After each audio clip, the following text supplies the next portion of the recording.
这个很好，这出来这个香味啊。这就是算是大田里边儿就是土茶。现在这一个鲜叶子一般几斤能做一斤成品茶？5斤半做一斤茶，就是这些叶子就5斤半才能做一斤他们哈那的茶叶。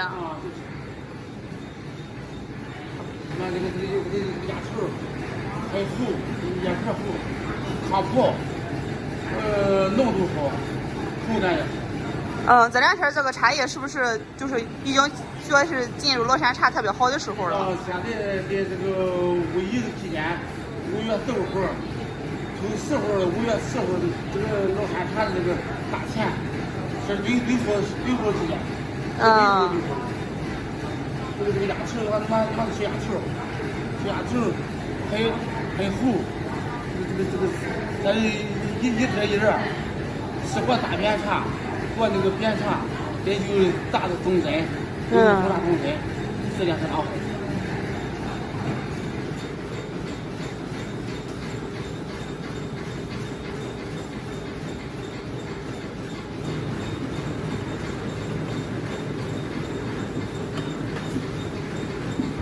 今年温度低吧，大田的提的时间，晚，以往的3月25、26号就有了，今年要拖半月，所以现在这个大田这啥的，还是个低活时候，质量还是相当不错。那这份茶炒出来是不是就会有那种很浓的豆香味？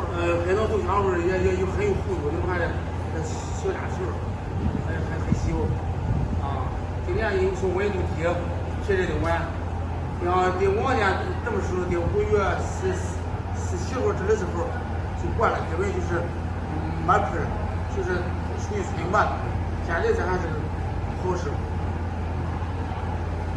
这个小鸭鸭很喜欢的，压球很漂亮。